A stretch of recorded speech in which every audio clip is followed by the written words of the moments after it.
Mapalad ang sumusunod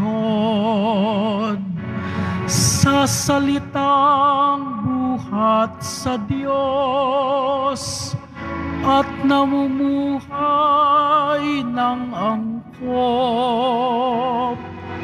Alleluia, Alleluia,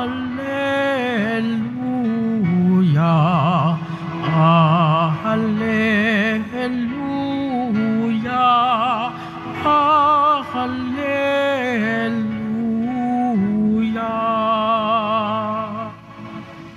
Sumainyo ang Panginoon. At sumaiyo rin. Ang mabuting balita ng Panginoon ayon kay San Lucas. Papuri sa iyo, Panginoon. Noong panahong yun, dumating ang ina at mga kapatid ni Jesus, ngunit hindi sila makalapit dahil sa dami ng tao. May nagsabi sa kanya, nasa labas po ang inyong ina at mga kapatid. Ibig nilang makipagkita sa inyo. Ngunit sinabi ni Jesus, ang mga nakikinig ng salita ng Diyos at tumutupad nito ang siya kong ina at mga kapatid. Ang mabuting balita ng Panginoon. Pinupuri ka namin, Panginoong Heso Kristo. Maupo po tayo. Good morning po sa inyong lahat. Tungkol po sa kalooban ng Diyos, ang ating mga pagbasa ngayon. Nananalaytay po ang temang ito simula pa noong linggo. Sabi doon, noong linggo, your thoughts are not my thoughts, and your ways are not my ways. At totoo naman, we cannot fathom the mind of God. Dahil nga Diyos siya, at tayo na may hindi. Kaya ina-approach natin siya sa pamamagitan ng ating will, ng ating desire. Kalooban sa kalooban. Dahil naniniwala po tayong heart speaks to heart. This is how we try to make sense of how we stand before God. Sa panahon ni na Esdras, nag-aalay sila.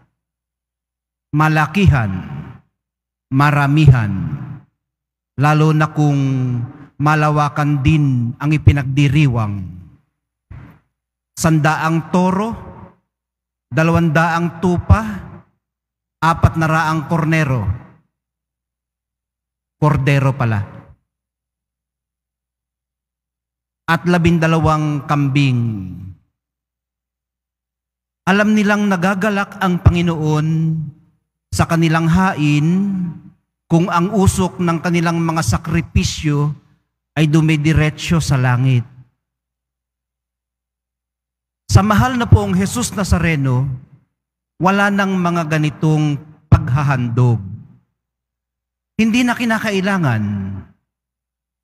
Siya na mismo ang nagbigay ng kanyang sarili once and for all. Dito po natin nasulyapan ng mas maliwanag ang kanyang thoughts sa pamamagitan ng kanyang kalooban.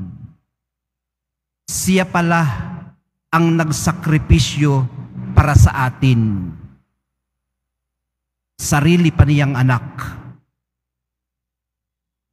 Ginawa niya ito dahil sa pagmamahal.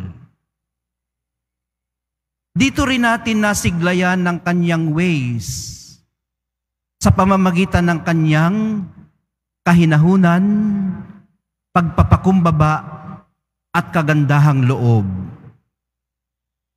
So ang sinasabi natin ngayon mga kapatid, sa pamamagitan ng mahal na poong Jesus Nazareno, nagkakaroon tayo ng idea. Bagamat hindi natin maintindihan, nauunawaan natin ang thoughts and ways ng Diyos na kaiba kaysa sa atin. Minarapat niya tayo kasing ituring na hindi na iba sa Kanya, kundi sarili niyang pamilya. Ang sabi po niya, ang mga nakikinig ng salita ng Diyos at tumutupad nito, ang siya kong ina at mga kapatid. Sa ganito po bang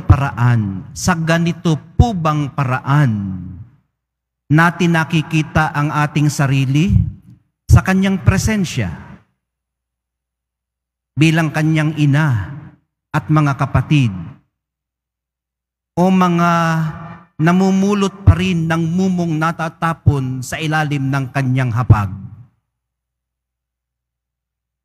Nireclaim na po niya kung sino talaga tayo sa Kanya. At hindi po kambing lamang ang ibinuwis niya para rito.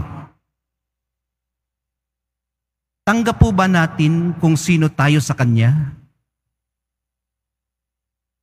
Ano pa po kaya ang mga humahadlang para mayakap natin ng lubusan ang totoo nating pinagkakakilanlan bilang mga anak ng Diyos na nilikha niya sa Kanyang hugis at wangis?